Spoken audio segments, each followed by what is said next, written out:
The wonderful expanse of the desert allows every one of us to really hoard some good stuff. Hey, Ian. And my friend John is no exception.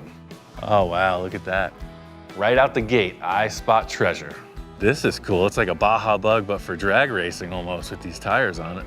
Wow. Yeah, that's one of my weird creations. Well, see, this has got the real 70s flavor, you know? I love it. I was born in 1970, so 70s vehicles were reminiscent of all the flavors that I came up with. There's something to be said for this style ride too, man.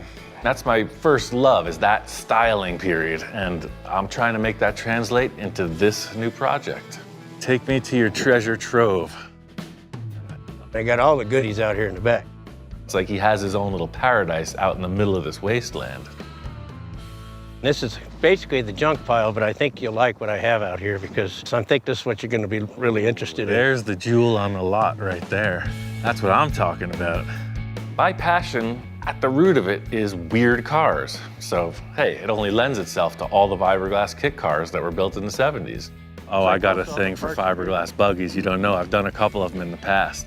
This is a later model because it's more square. The earlier ones were very round. There's so much you can do with it. There's no really structural damage or anything to it. No, this is in great shape. The thing I like most about fiberglass buggies specifically is that they're lightweight, they're super strong, and they just look cool. Depends what world you're living in, but in my world, all these elements add up to the perfect wedding gift. No, I think this is definitely the move. If you're interested in this, I'll make you a good deal on it. And like I say, I'd love to see what your final product is with it. Say no more. This is just a bare body, so now we're on to the other pile o' parts. I think I got what it takes to make this thing come together. Some people collect watches, some people collect artwork. My favorite thing is used car parts. Everybody's got to have a little Volkswagen scrapyard, and I got a little one too. Bottom line is I've got quite a bit of VW stuff. I've had this little bug project for a while. Somebody cut it in half and they were gonna shorten it and never got any further. In looking at it now, I could tell right away it's way too short. That's not a candidate as I had hoped. First thought with this project was this sandrail that I had sitting back here, you know. First thing, it's pink. Gals love pink, so do I. More I looked at it, I was like, well, this is supposed to be, you know, a really good wedding gift. So to give her something that throws sand in her face probably isn't the best idea. We don't want sand in the teeth, and we don't want to get cooked by the sun, but we want a cool ride. Have no fear, we have more options in Honest Ian's used VW Emporium. One cool thing is I have this stock length floor pan, and it's got surface rust. It's got a couple modifications to it, but it'll be ideal for the buggy project. The whole thing is start with a clean slate. So starting with an unmodified stock floor pan, it's just as if you were doing it back in the day. The shop inspectors aren't totally on board with what my plans are here, but I got a couple ideas. I got a few tricks that should turn it in my favor. There is no time like the present. Let's get back to the shack and start configuring. I've done a bunch of VW dune buggy projects in the past, and I put a spin on each one. They all have a very unique character, and this one will be no exception. They do say that diamonds are a girl's best friend, but I don't think we're at that capacity just yet. There's one thing I can see, is the diamond in the rough. That's the key in every relationship. It is not forged at the starting moment. It's nurtured, it's built up. It's a refined process based on respect, mutual admiration, and a lot of money. Solid body, solid chassis, time to get to work. First thing on the agenda is the first thing with every dune buggy chassis, and that is it needs to be shortened. You see how it comes up and over the top? It fits up perfectly here, but when you look at the front, see this part here has to mate with that part here. It's always about a 14-inch chop on these style. You always take it out behind the emergency brake because that's one of the straightest parts in the whole chassis. I'm not 100% as to why dune buggies were created on a shortened floor pan, but I can imagine the turning radius, you know, they'll turn corners a lot tighter when they're shorter, and the shorter wheelbase acts kind of like a Jeep in that it won't high center, won't get caught up between the tires if you're crossing a rock or something. Bottom line is the shorter wheelbase makes it look a lot more like a toy, and that's all thumbs up from me. Kind of like a heart transplant. You get to see all the things. this point in my career, I've done so many of these projects that shortening a floor pan is kind of like washing the dishes. You know what you got, you know where you're going, and you just go through the process. All right, well, that's the 14.5-inch section. You can see it's very close. What I did is I made this key cut here. So see, the floor pan will overlap the rear. So I got 2 keys. So these will join on the edges, but then the center sheet metal will be a lap joint. This slice and dice was the first step in our buggy creation, and you know there's gonna be a lot more where that came from. It's gonna be awesome. You know, back in the day when the dune buggy craze was really in its prime, you could buy just about everything. It was a real catalog-oriented bolt-on market. So people were building their own stuff, and that's kind of where I'm trying to stay. It's like, well, every catalog built buggy would have certain elements, but mine are unique. I just want to chuck this body on here. That way I can take a look at the front end and see like how the bumper feels. Perfect fit, like it was made that way. You can see with the shortened wheelbase, it's already got that speed buggy feel, you know? You got your rear tire here, you got your front tire here. As per the usual, I like to loosely assemble all the parts just to see what I'm working with. It's gonna be a tube bumper, so I got a piece of tube. How's that sound? I was thinking like it would kind of curve up, just following kind of the line of the buggy. I have a small skid pan in the front. I'm not thinking anything crazy elaborate for this front bumper. You know, I want it to look good, fit with the body, and just protect the underside from the elements. It's cool, I'm just gonna take some right out of the center. This style of joining the tubes is used all the time in a lot of different ways. It just becomes part of the assembly. It's trapped in there and it makes the tube join way stronger. Now, how do we attach it to the car? It's the old welded jack stand technique. Like that. A method as tried and true as the jack stand itself. That's what I'm looking for. It's not straight down, it's not just bland. This is what I was hoping for, you know? It wasn't a real wild throw of the dice. I just needed something that looked right on the front of the car. So this triangulated structure will be plenty for this car. It's not gonna be doing the Baja 1000.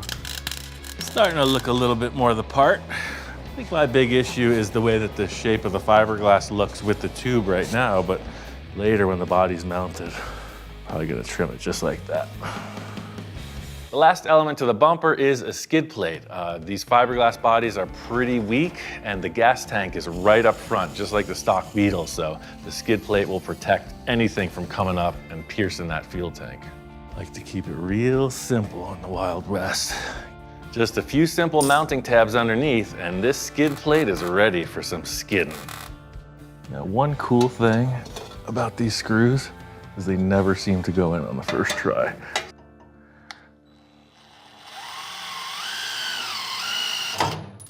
Try number 1. Try number 2. 3. It's a good thing the shop inspectors aren't around because this is the exact type of incompetence that they thrive on. It'll just be between us. Let's get one in. There it goes.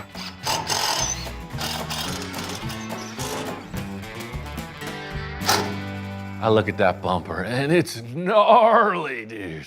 One big aesthetic with a dune buggy is the exhaust because the engine's exposed. These are kind of old school. They'll shine up, there's no real rust. Kind of like a jet boat look. Makes a cool sound. I got all this cool chrome stuff for the engine. Chrome valve covers, chrome alternator, chrome cylinder tins. I got carburetors, I got pedal assemblies, I got brake hoses. So I'm basically gonna take this pile here, throw it over there, and there'll be a dune buggy when I'm done. You might not see it yet, but I know I do. So let's get to seeing so you can see what I see. See what I mean? We'll see. Now it looks like a race car, doesn't it? What a difference. I got some tubes mocked up just to look at this bumper idea. You know, I started with some 1.5-inch tube, set up some tabs, and I kind of got an idea of how they're gonna get arranged. So these are gonna come in like that on both sides. Under the engine, you can see 2 more tubes with the same detail. So that's the setup, and it's nothing new. The only thing I'm doing different is making it unique. You know, how do I make something that's not like one you would buy off the shelf? In the way that I fabricate a lot of things, consider it like the first time you walk up a staircase, right? You put one foot, you figure out your balance, and then you step again, right? And the more you climb, the more accomplished you feel. So with these style bumpers, this upper tube is usually perfectly straight. I don't want the bumper coming way out here and then having that thing firing right into it. So I think what I'll do is to match the front, I'll come in with kind of a V design, because I want these two tubes to be parallel on both angles and just go under the exhaust and over. Primary importance, first step is to protect the engine. Second step is have it act like a bumper. Third step, try to make it look cool and see what it could do. One step at a time. It's a pretty straightforward project, and it's another case where these sleeve inserts really streamline the process. So it might be just a bit too wide. Let's see. Whenever I'm making something that I don't know what I'm doing, which is most of the time, I always leave the ends a little bit long, and I creep up on the end result.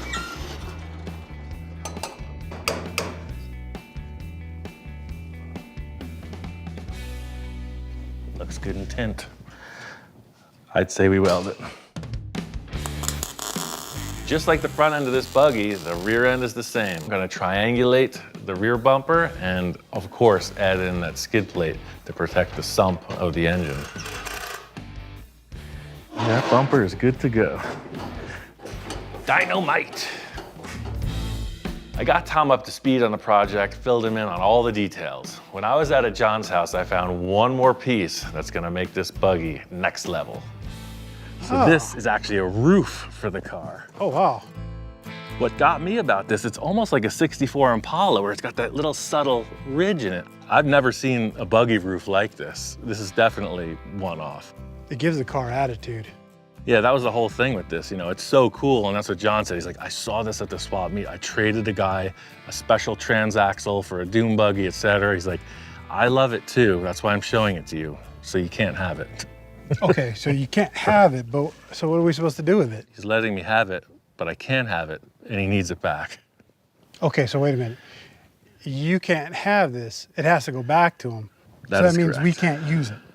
We can use it, but we can't keep it. All right. It's like one of those riddles. I'm kind of confused. What are we supposed to be doing? If you step into the lab, all will be revealed. We're off to a perfectly good start. Tom is thoroughly confused, and I'm having a good time. So check out this contraption. Hop on the other side. So I want to make a mold of this thing, so we'll have 2 or 3 roofs. I'm going to mix up plaster and make a hard plaster mold. Oh. That way I could steal the shape and I can give him back his original, and I still get to keep one. I like the way you think, man. Yeah. That's a great idea. Concentrated evil. The more you mess with this, the dirtier it gets. It's like playing with powdered donuts. This is a very hands-on approach and not a spectator sport. I like that old school technique you're using. Gotta get all the lumps out. Get in there and mix it up. Oh man, this is gonna set way too fast. Yeah, it said 20 minutes, it was more like 1 minute. Mucho bueno. Now we're making progress. It looks like a giant mess. I mean, a nicely shaped mold. We got those edges bulked up. I'm gonna try to just lay this over the top, kind of like syrup. As disheveled as this thing looks, I know there's a history to this process, and it's worked out before. All right, so now we take all this burlap and we just start coating it. Slap it. Dip it and slap it, huh? That is correct. So just like you got a cast on your leg, it's the same thing. Now all we have to do is let this thing dry, and the beauty will be released, like a moth emerging from a cocoon. Man, you weren't kidding when you said it's gonna make a mess. And you know what Ed Ross said? What did he Big say? mess, big success. Sheesh. Tom, we've done wrong. Dude, what happened? I was here alone, I was feeling ambitious. I put a strap around it, I tried to lift it up on the chain hoist, and when I rotated it to flip it over, every time I moved it, it just came apart more. As soon as I saw that crack the first time, I knew it was game over. That's why it's all crunched up. I balled it up and threw it in the corner. I set it back up and I made a new mold right after that, same day, back Oh to wait, back. this is a mold? Yeah. I thought this was the roof. No, this is the new and improved mold. It's the same concept, but it's fiberglass now. Oh. So this is what we're supposed to have with the plaster. So see, you can just lay it upside down, and now you have that perfectly smooth, finished shape. There's your negative of the roof. Dude, why didn't we just do this to begin with? Just try to work it as quick as possible. Some may say, you know, Ian, that's a lot of work for such a simple roof, but you know, I want it unique, I want it custom, I want it my own. So I'm just gonna keep on slogging through to get what I need in the end. This is the story of fiberglass laminating. You know, you paint the resin into this mesh and then you do multiple layers depending on how thick or rigid you want it. I'm probably gonna stop with about 3 layers across the whole thing, and then the edges will be built up to about 5. It's got a really interesting stank. We got the roof all laid out. We let it set for a full day, and now it's time for the big reveal. All right, man, well, check this out. I got some good news, All right, I like good news. and I got some bad news, Oh no, come on. as usual. What happened now? Well, one thing I didn't tell you about, how hard it was to get the mold off of the roof skin. We used the release oil, but man, is it stuck. Tom has every right to be concerned. Have you taken a look at the guy he's working with? I'd be hesitant. Tom has chosen his weapons. I've got mine. It's time to get in there and start hacking away. The technique here is to just try to remove it as gracefully as possible without damaging it.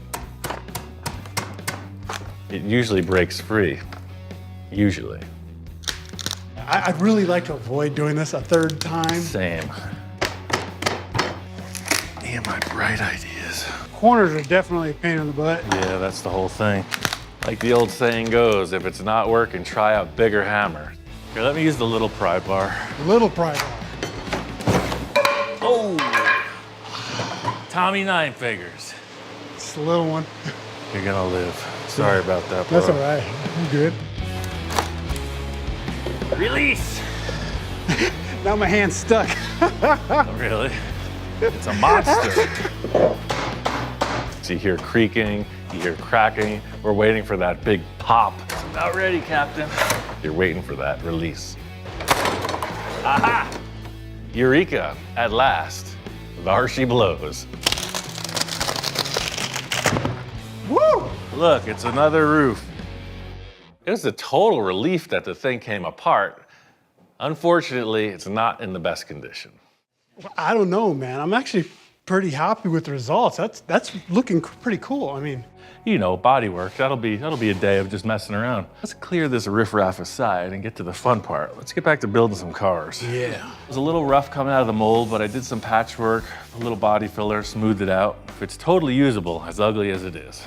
There's a lot of complicated ways you could create this hinge mechanism system, but out here in the Wild West, I go for the straight ahead approach. Real simple. You got a hole there, you got a hole there. That bracket just bolts in.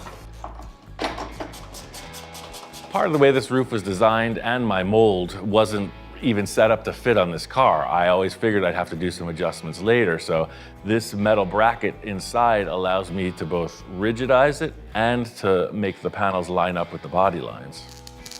Seems like a simple task, but without this metal structure, it just wasn't gonna fit, so it's like a dual purpose win. Voila! See, now that's parallel, as it should be. So the idea is you don't have to crawl through these holes. You just approach the vehicle, lift her up. You got all the room in the world. You can just come across. So, Honest Ian's mediocre upholstery is back in business. When mediocre is just good enough, call us. My goal to create this soft top is to first put a layer of foam over the fiberglass and then cover that with vinyl to achieve that soft top look. Seems like a simple task, right? The worst thing you want to see is as you're driving, this vinyl's like flapping in the wind. So that's the chief element here, is to try to keep it stretched taut so that it looks good in hot and cold weather. That worked. Surprise, surprise. With all the different colors and whatnot, you know, it looked like it was really, really uneven, but you can see with this stretched over, works perfect. Picked up some white vinyl to finish off the roof, but the story doesn't end there. You can clearly see one is longer than the other.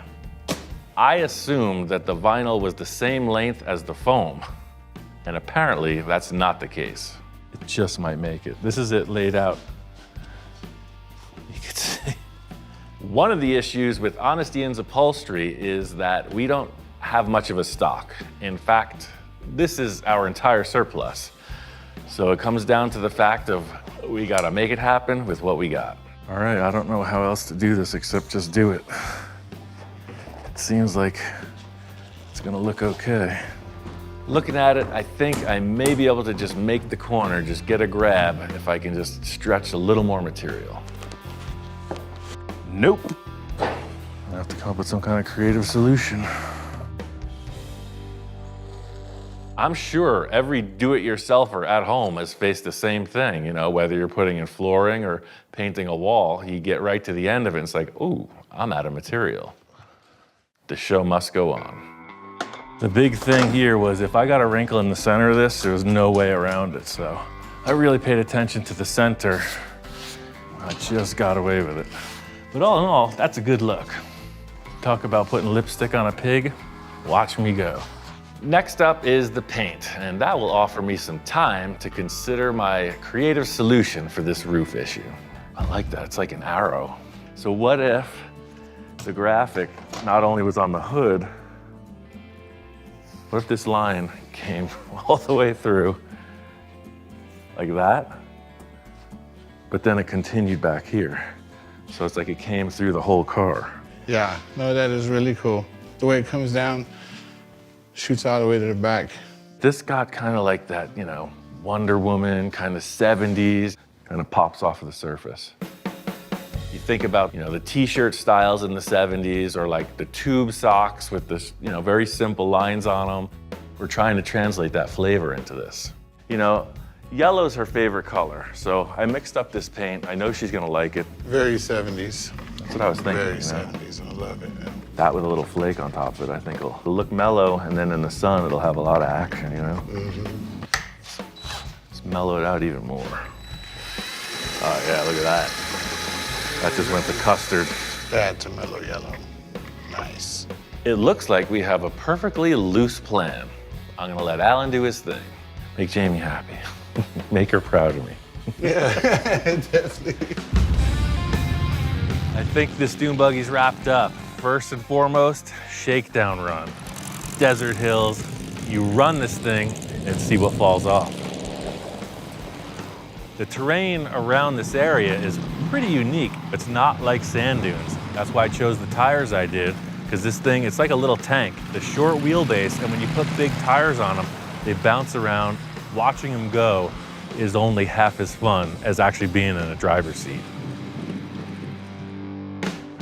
Alan was a huge help on this paint work. It's very simple, but there's a couple details in there with the metal flake that really makes it count.